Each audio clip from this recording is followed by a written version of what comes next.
உலகத்துல முதல் முறையா குர்ஆன் வசனம் இறக்கப்பட்ட ஒரு இடம் தாங்க இந்த ஜபலல் நூறுங்கிற இந்த ஒரு மலை. இந்த மலை உச்சியில இரா குகை இருக்கு. அடிக்கடி முகமது நபி இந்த ஒரு இடத்துக்கு வந்துட்டு இருந்தாரு. இந்த இடத்துல வச்சுதான் ஜிப்ரீல் அலைஹிஸ்ஸலாம் குர்ஆனுடைய முதல் வசனத்தை அவருக்கு சொல்லி கொடுத்தாரு. இந்த மலைக்கு மேல நின்று பார்த்தப்பதான் தெரியுது மக்காங்கிறது ஒரு பாலைவனம் கிடையாது, சுத்தி மலைகள் இருக்கக்கூடிய ஒரு இடம்னு. மலை ஏறும் போதே நாங்க ரொம்ப டயர்ட் ஆயிட்டு கிட்டத்தட்ட 1 மணி நேரமா இந்த மலை ஏறிட்டு இருந்தோம். மேல வந்தோன்னா லைம் ஜூஸ் எல்லாம் வித்துட்டு இருப்பாங்க. இதை வாங்கி குடிச்சிங்கன்னா கொஞ்சம் எனர்ஜி கிடைக்கும். இந்த மலையோட உச்சியை அடையும் போது அல்லாஹ் அப்படிங்கிற மாதிரி ஒரு மனசுக்குள்ள ஒரு ஃபீல் கிடைக்கும். இந்த மலையோட உச்சியிலேருந்து பார்த்தீங்கன்னா உங்களுக்கு இந்த கிளாக் டவர் தெரியும். கிளாக் டவர் பக்கத்துல தான் காபா இருக்கு. முஹம்மது நபி ஸல்லல்லாஹு அலைஹி வஸல்லம் வந்துட்டு அந்த காலத்துல இந்த மலையோட உச்சியிலேருந்து காபாவை பார்த்து ரசிச்சுட்டு இருப்பாங்க.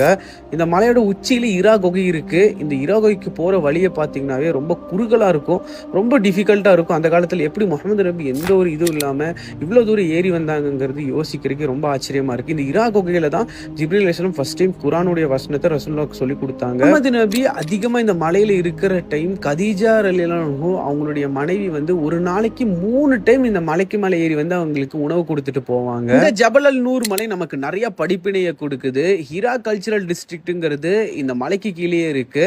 அடுத்த வருஷத்துல இருந்து இங்க ரோப் கார்ஸ் விடுறதா சொல்லியிருக்காங்க. கண்டிப்பா நீங்களும் ட்ரை பண்ணி பாருங்க.